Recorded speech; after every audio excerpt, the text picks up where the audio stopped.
नमस्कार, मैं उपमी बिहार न्यूज में आपका स्वागत है। खबरों से पहले डालते हैं एक नजर आज की सुर्खियों पर।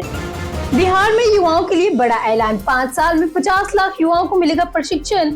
उद्योग की मांग के अनुसार होगी स्किल ट्रेनिंग। बिहार में सुधा डेयरी का बड़ा विस्तार, अब पेट्रोल पंपों पर खुलेंगे सुधा कैफेटेरिया, किसानों और उपभोक्ताओं को होगा फायदा। बिहार में 12 नई सैटेलाइट टाउनशिप का बड़ा ऐलान, पाटलिपुत्र और हरिहरनाथपुर में एसआई सर्वे हुआ शुरू, प्रभावित परिवारों को मिलेंगे विकसित प्लॉट। बिहार में शिक्षकों के लिए नई गाइडलाइन जारी, प्रसद ऐप 2.0 से होगी छात्रों की स्कैनिंग, शिक्षकों के लिए रजिस्ट्रेशन हुआ अनिवार्य। 15 वर्षीय वैभव सूर्यवंशी बने टीम इंडिया के नए स्टार, 81 रन की पारी के बाद इरफान पठान का बड़ा बयान, ओपनिंग स्लॉट पर मची हलचल। इसी के साथ बढ़ते हैं शाम तक की बड़ी खबरों की ओर विस्तार से।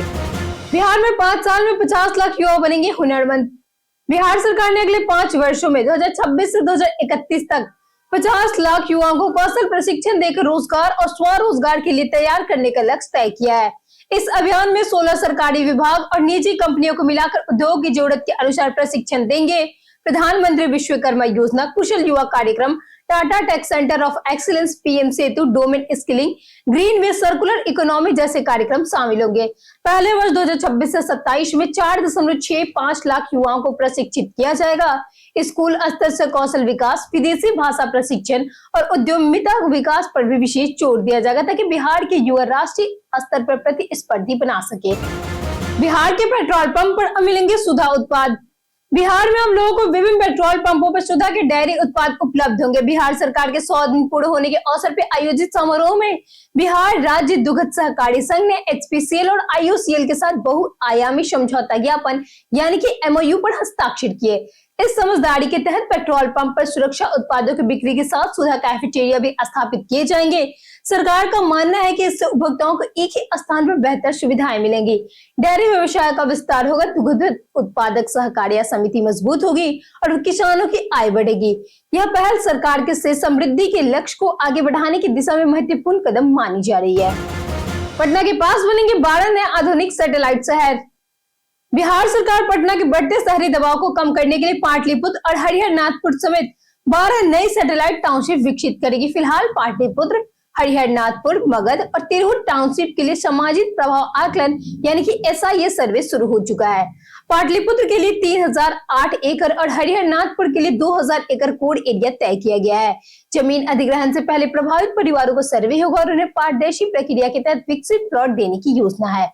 टाउनशिप में सड़क, बिजली, पानी, ड्रेनेज और अन्य आधुनिक सुविधाएं विकसित की जाएगी। हुडको के साथ 1 लाख करोड़ के एमओयू से परियोजना को वित्तीय मजबूती मिली है। बिहार के शिक्षकों के लिए प्रसद ऐप रजिस्ट्रेशन हुआ अनिवार्य। बिहार शिक्षा परियोजना परिषद ने सभी सरकारी और निजी विद्यालयों के शिक्षकों के लिए प्रसद ऐप 2.0 पर 31 जुलाई 2026 तक पंजीकरण अनिवार्य कर दिया है। शिक्षकों को यू डाइस पोर्टल पर दर्ज मोबाइल नंबर से रजिस्ट्रेशन करना होगा और प्रशिक्षण वीडियो देखना भी जरूरी होगा। 15 अगस्त से 15 सितंबर के बीच इस ऐप के माध्यम से सभी विद्यार्थियों की स्क्रीनिंग की जाएगी ताकि विशेष आवश्यकता पाने वाले बच्चों की समय पर पहचान कर उन्हें आवश्यक शैक्षणिक सहयोग दिया जा सके। जिला शिक्षा कार्यालय ने सभी प्रखंड शिक्षा पद अधिकारियों को समय सीमा से पंजीकरण सुनिश्चित करने के निर्देश दिए। शिक्षकों के पंजीकरण की जिलावार समीक्षा एनसीईआरटी करेगी। पटना ग्रामीण इलाकों में जल्द बनेंगे 24 नए ट्रैफिक चेक पोस्ट। पटना के ग्रामीण इलाकों में पहली बार ट्रैफिक चेक पोस्ट बनाने की तैयारी शुरू हो गई है।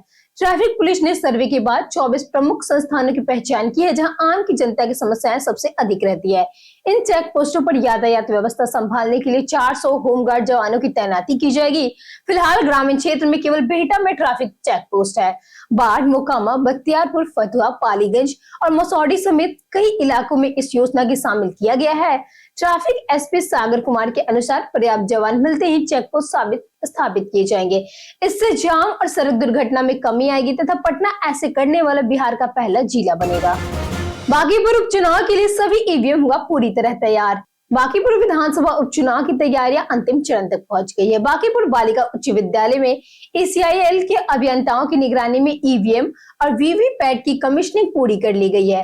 पूरी प्रक्रिया राजनीतिक दलों के प्रतिनिधियों और अभ्यर्थियों की मौजूदगी में पारदर्शिता के साथ संपन्न हुई। जिला अधिकारी कुंदन कुमार ने बताया कि सभी मशीनें अब मतदान के लिए तैयार हो चुकी है। मतदान कर्मियों, पीठासीन अधिकारियों और माइक्रो ऑब्जर्वर का प्रशिक्षण भी पूरा हो चुका है। 29 जुलाई को EVM संग्रहण दल तथा 29 जुलाई और 2 अगस्त को मतगणना कर्मियों का प्रशिक्षण भी होगा। वहीं अधिक मतदान सुनिश्चित करने के लिए आंगनबाड़ी सेविकाएं, सहायिकाएं और जीविका दीदियां घर घर जाकर मतदाताओं को जागरूक कर रही हैं। पटना को जल्द मिलेंगे 3 नए आधुनिक पार्कों की सौगात। पटना के लोगों को जल्द ही 3 नए आधुनिक पार्कों की सौगात मिलने वाली है। बुडको द्वारा किदवईपुर, पाटलिपुत्र और मीठापुर में करीब 4.76 करोड़ रुपए की लागत से इन पार्कों का निर्माण और पुनः निर्माण किया जाएगा। सबसे बड़ा पार्क मीठापुर में बनेगा, जहां तालाब, selfie point, open gym, yoga set, children park, शौचालय और ड्रेनेज सिस्टम जैसी सुविधाएं होंगी। किदवईपुरी पार्क में water fountain, high mast lighting, बच्चों के खेल उपकरण और मिथिला पेंटिंग से सौंदर्यीकरण किया जाएगा। बैंक ऑफ इंडिया कॉलोनी में भी नया पार्क विकसित होगा। इन तीनों पार्कों से बच्चे, बुजुर्ग और स्थानीय लोगों को बेहतर मनोरंजन, व्यायाम और हरियाली का लाभ मिलेगा। साथ ही राजधानी की खूबसूरती भी बढ़ेगी।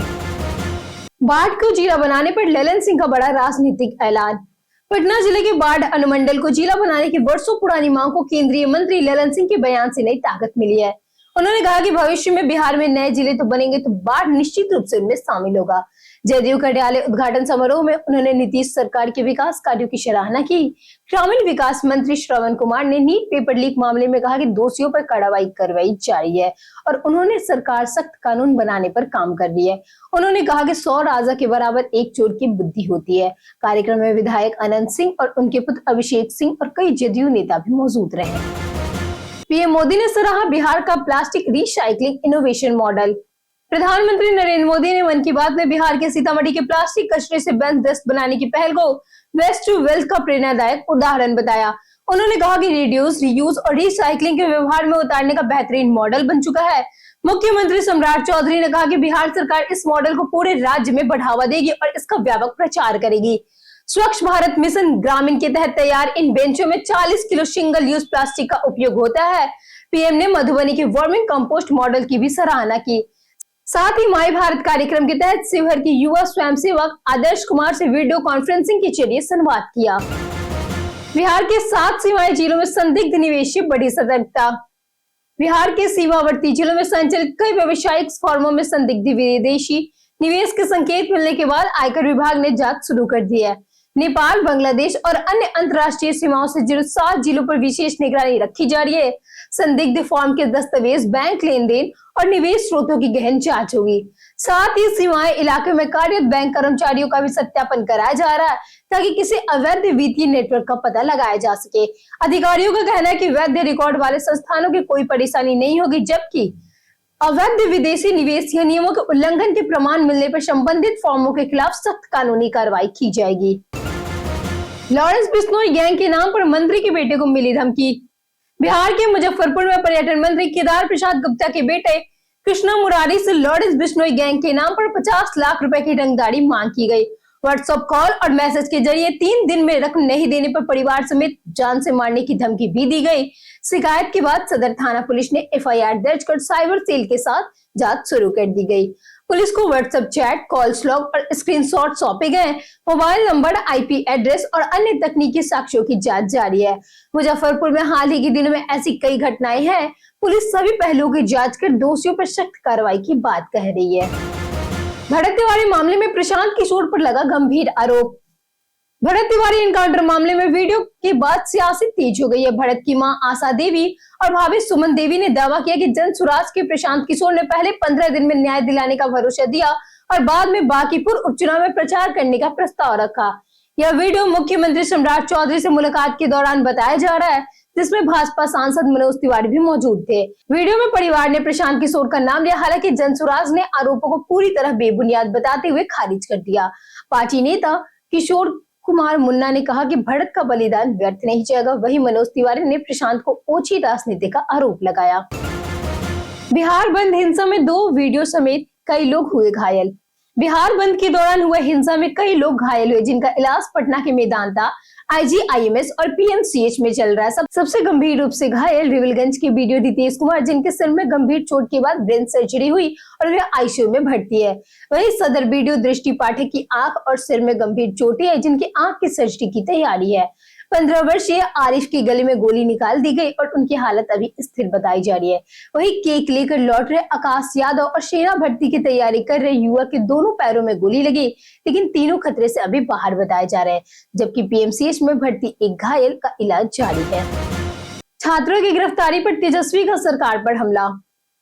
बिहार विधानसभा में नेता प्रतिपक्ष तेजस्वी यादव ने छात्र आंदोलन, नीट पेपर लीक और तेज प्रताप यादव की गिरफ्तारी को लेकर मुख्यमंत्री सम्राट चौधरी और एनडीए सरकार पर तीखा हमला बोला है।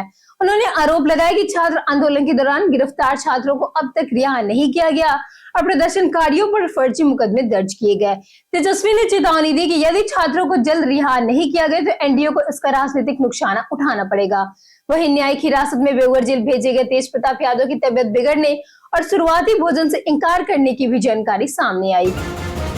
वैभव सूर्यवंशी पर इरफान पठान का बड़ा बयान। जिम्बाब्वे दौर पर 15 वर्षीय वैभव सूर्यवंशी के शानदार प्रदर्शन ने सभी का ध्यान खींचा है। हरारे टी20 में 49 गेंदों पर 81 रन की धमाकेदार पारी खेलने के बाद वैभव भारतीय ऑलराउंडर इरफान पठान ने उनकी खुलकर तारीफ की। उन्होंने सोशल मीडिया पर लिखा कि जिसकी भी जगह ये बच्चा लेगा उसे वापस नहीं आने देगा। वैभव सूर्यवंशी कितना स्पेशल है, इरफान के इस बयान पर बाद टीम इंडिया में ओपनिंग के कॉम्बिनेशन और संजू सैमसन की वापसी पर बहस तेज हो गई है। लगातार 2 अर्धशतक लगाने वाले वैभव ने अपनी दावेदारी मजबूत कर दी है। अब चयनकर्ता की नजर उनकी निरंतरता पर रहेगी और भविष्य में उन्हें बड़ा मौका मिल सकता है। बीते दिन हमारे पूछे गए सवालों का जवाब आप लोगों से बहुत लोगों ने हमारे कमेंट सेक्शन में लिख कर दिया है। जिन्होंने हमारे पूछे गए सवालों का जवाब दिए हैं उनके नाम है संजीव कुमार, नौसाद राजा, हरेंद्र सिंह, लक्ष्मी मेहता, जितेंद्र ठाकुर, कुश कुमार यादव, नागेंद्र कुमार, राजकिशोर महतो, राम बाबू दास, प्रमीला कुमारी, अबोध कुमार, रवि मोहन वर्मा, अजीत कुमार, विनोद शाह, रंजीत मिश्रा, विनोद शाह, राजेश कुमार शर्मा, अर्जुन राम और राजेंद्र तंती। इसी के साथ बढ़ते हैं आज के सवाल की ओर। आज का सवाल है, क्या बिहार में सरकारी स्कूलों की पढ़ाई से आप संतुष्ट हैं? आप अपना जवाब हमें हमारे कमेंट सेक्शन में लिखकर जरूर बताएं। आज के लिए इतना ही। बिहार की तमाम खबरों के साथ बने रहने के लिए देखते रहिए बिहारी न्यूज और साथ ही अगर आप यूट्यूब चैनल पे देख रहे हैं तो चैनल को सब्सक्राइब करें और अगर आप फेसबुक पेज पे देख रहे हैं तो लाइक और फॉलो जरूर करें।